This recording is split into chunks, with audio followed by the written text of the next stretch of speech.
नमस्कार सभी को। ये महीना अंतर्राष्ट्रीय योग दिवस मनाने का महीना है।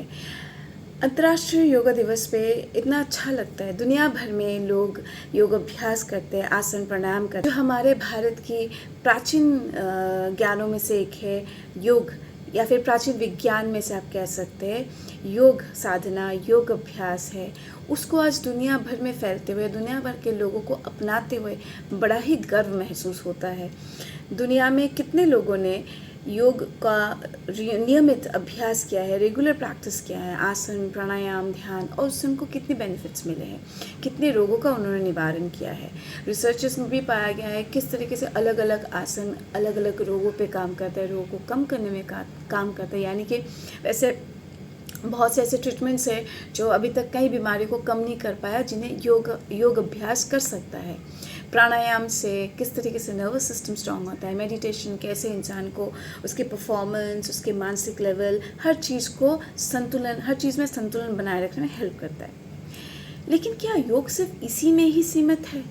कुछ शारीरिक अभ्यास, शारीरिक आसन प्राणायाम इन्हीं में सीमित है? हमें जिनसे प्रेरणा मिलती है वो है हमारे देश के योगी, बड़े बड़े संत महात्मा योगी जो थे। तो उनमें जो ग्लैमर, उनका जो पावर, उनका जो नियंत्रण अपने शरीर में था, मन में था, या फिर अपने रिश्तों में था, समाज में उनका जो जिस तरीके से हम मुसीबतें झेलते हैं, हम आज के तौर पे बहुत सारी चीज़ों से गुजरते हैं योग अभ्यास करने के बाद में, उनका वो नहीं था। तो इसका कारण क्या है? क्योंकि योग में एक बहुत इम्पॉर्टेंट बात कही गई है योगिक स्टडी में, कि अगर हम सिर्फ बीमारियों को कम करने के लिए योग अभ्यास करेंगे तो हम योग का जो मूल उद्देश्य है, या फिर योग से होने वाले और भी जो फ़ायदे हैं, बेनिफिट्स है, उसे हम कभी एक्सपीरियंस ही नहीं कर पाएंगे। और ये योगी लोग ऐसा क्या करते थे जिससे वो उन चीज़ों को एक्सपीरियंस करते थे? यानी कि वो आसन प्राणायाम मेडिटेशन इन सब चीज़ों के अलावा भी कुछ ऐसी चीज़ें क्या करते थे, या फिर इन सब चीज़ों को करने से पहले भी खुद ऐसी चीज़ें क्या करते जिससे कि वो रोग शारीरिक हो, मानसिक हो, या फिर जो भी हमारे विकार होते हैं, उन सब से वो छुटकारा पाकर ही आके आसन प्राणायाम करते थे, मेडिटेशन क्या करते थे। यानी कि जिन कारणों से ये सारी प्रॉब्लम होती उन कारणों को वो मिटा देते थे।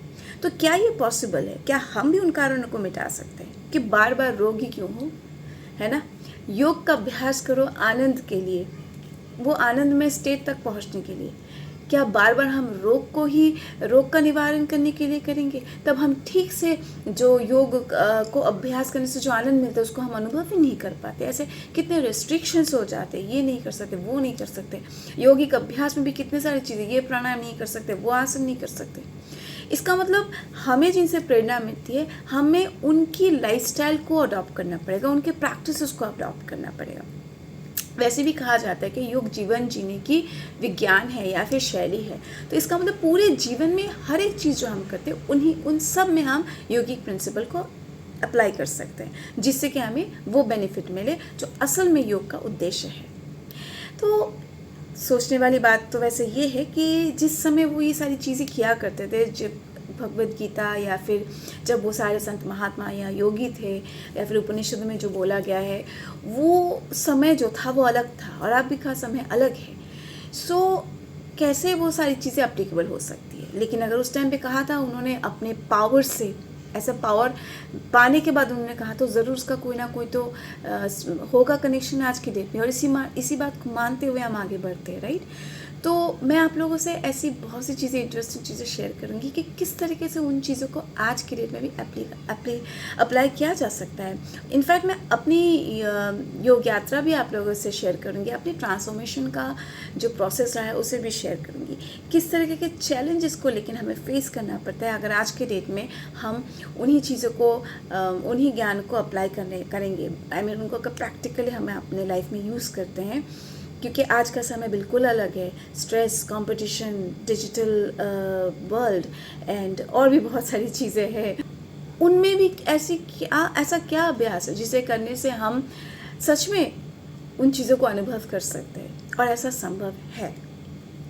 सो आगे जाके मैं आपसे इन सारी चीज़ों के ऊपर डिस्कस करूँगी। ऐसे अलग अलग मेरे एपिसोड्स आते रहेंगे जिस पे क्या पता मेरा शेयर किया हुआ कुछ एक्सपीरियंस आपको भी अपने अनुकूल लगे और आप उसे इम्प्लीमेंट करके कुछ चीज़ों को अच्छे कुछ चीज़ों को अनुभव कर सके, या फिर जो भी मैंने अनुभव किया उससे भी ज़्यादा अनुभव कर सके। मिलते हैं आगे जाके, जुड़े रहिए। Thank you.